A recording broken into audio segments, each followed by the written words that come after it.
Salut à tous et bienvenue dans cette nouvelle vidéo dans laquelle nous allons voir comment ajouter un formulaire de contact à votre page de capture ou à une quelconque page de votre tunnel de vente sur System.io.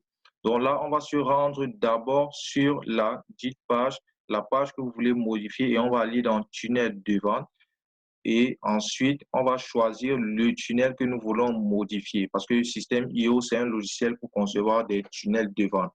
Donc là, on va choisir le tunnel de vente que nous voulons modifier. Et là, j'ai créé tunnel test. Et la page, justement, que je veux modifier, c'est page de capture. Vous voyez, là, c'est en bleu. Je peux choisir page de vente. Et lorsque vous mettez le curseur, ça devient bleu. Et lorsque vous cliquez, ça devient totalement bleu et l'autre devient blanc. Ça veut dire que c'est page de vente qui est sélectionnée. C'est page de vente qu'on peut modifier, sauvegarder, voir et changer le modèle. On peut tout faire sur page de vente. Mais je veux modifier page de capture. Donc, c'est exactement ce que vous allez faire. Vous allez choisir la page que vous voulez modifier. Cliquez sur la page. Moi, je vais choisir page de capture et ensuite, je viens sur modifier la page. Donc, dès que je clique là,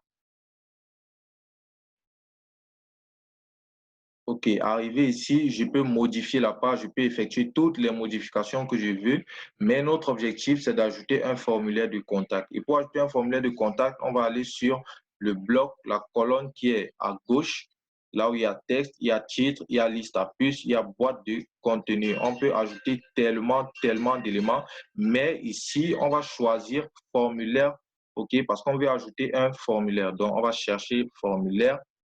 Et il faut noter que le formulaire sur System.io n'est pas le même que sur d'autres outils tels que WordPress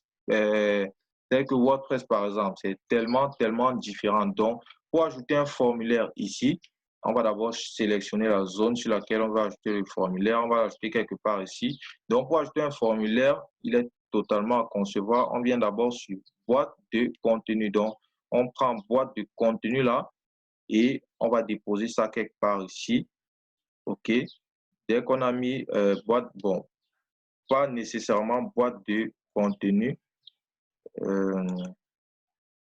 OK, on va choisir un élément, on va choisir une colonne, une section, autant pour moi. On va choisir une section. Donc, dès qu'on prend une section, on la dépose là. OK, là, on a la section qui s'est déposée ici. Donc, section. Ensuite, on a rangé. C'est à l'intérieur parce qu'on veut que lorsqu'on clique sur le bouton, que tous les champs soient considérés. On veut que ces champs-là soient considérés. Et pour qu'ils soient considérés, il faut que ça soit dans une rangée, dans une même section qu'on a créée. Donc, ici, on va venir à formulaire parce que c'est totalement différent, comme j'ai dit. On va ajouter les différents champs de formulaire. Donc, on vient, on prend là, on vient ici, on dépose là et on clique dessus. Dès qu'on clique dessus, on vient, on choisit le type. On veut mettre la prénom. Et ici, c'est déjà à prénom. Voilà, comme c'est à prénom, ça veut dire que, bon, on peut ajouter email après. Bon, voilà, maintenant ici, on va modifier, on peut changer la taille. Vous voyez là, on peut changer la taille, on peut modifier la taille. Ici, on peut changer la couleur et mettre une couleur rouge, par exemple. Vous voyez, bon, c'est pas très beau. Pour les formulaires, généralement, on met une couleur grise.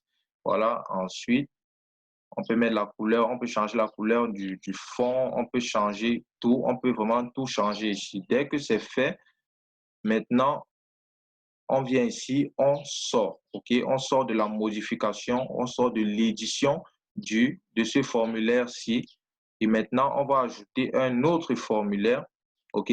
On peut soit ajouter un autre formulaire, soit dupliquer ce formulaire-ci tout simplement, vu qu'il a déjà toutes les caractéristiques qu'on veut, vu que généralement, pour qu'il y ait une cohérence, il faut que tous les champs aient vraiment les mêmes caractéristiques et tout. Donc, on va juste dupliquer et pour dupliquer un formulaire, un élément, on vient là, vous voyez là, on a paramètres, on a copié là l'icône de duplication.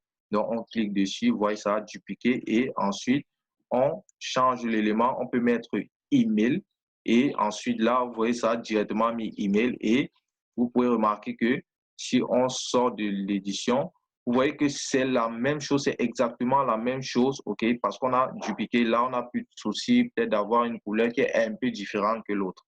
Ensuite, on peut ajouter une case à cocher. Par exemple, on porte la case à cocher là, on vient, on dépose juste en dessous. Et là, on clique dessus pour pouvoir modifier. On met validation obligatoire, donc l'utilisateur doit d'abord cocher cette case. Sinon, lorsqu'il va cliquer, il aura une erreur, il ne pourra pas aller plus loin.